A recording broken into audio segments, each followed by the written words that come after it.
Thank you, Chairman Kennedy, and thank you, panel, for being here today. I certainly appreciate your willingness to serve in the capacities that you do. My first question is going to be on the Yazoo Backwater Area Management Project, which is no surprise to anyone. I've been working on this for many, many years.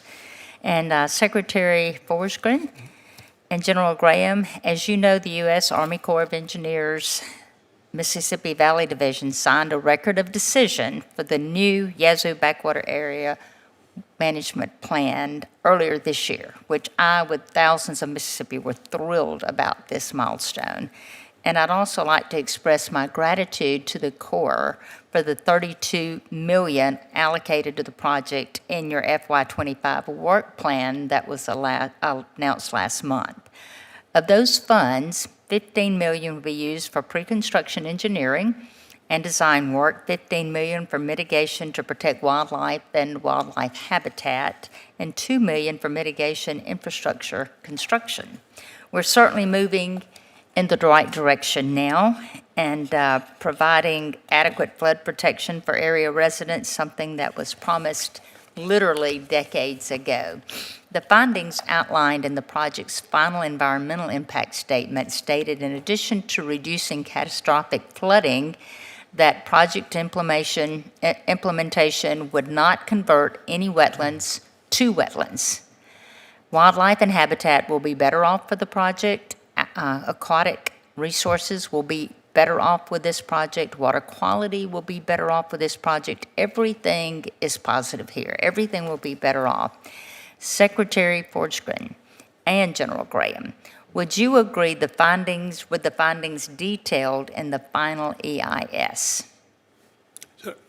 Yes, Senator. We are committed to that project. I will say, put my personal hat on. I sat in your office about 5 years ago when we discussed the outlines of the beginnings of that project and how we might move forward. And I was thrilled to see that it, is moving forward. So when I was sworn in, I was happy, to be honest, that not to have to take up that the project had moved forward in that interim period.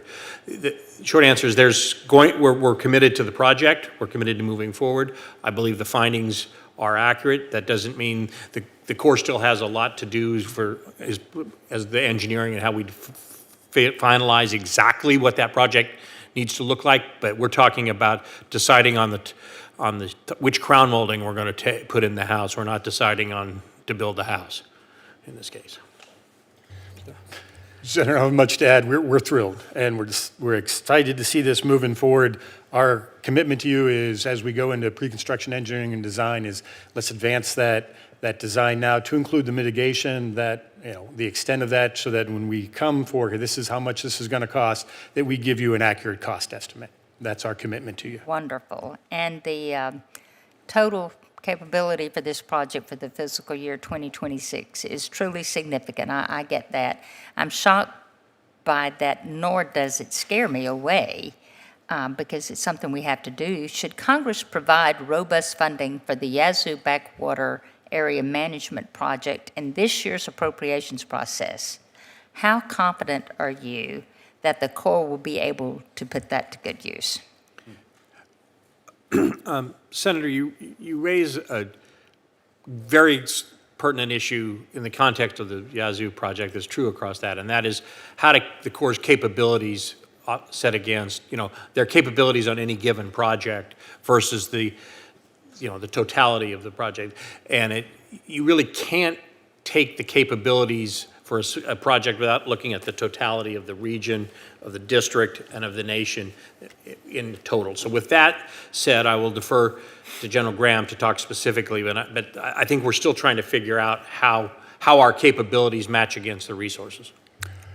And Senator, that's it. With the work plan funding, with what the engineering pre-construction work we're doing right now, I don't really know what our capability is concretely for 26. We owe you that, and our commitment to you is to work with you in your office as the months progress and share what we do know with you on the efficacy of our current cost estimate. Great. Well, I certainly want us all to get to yes, and I'm willing to help us get there, whatever it takes. Thank you, Mr. Chairman.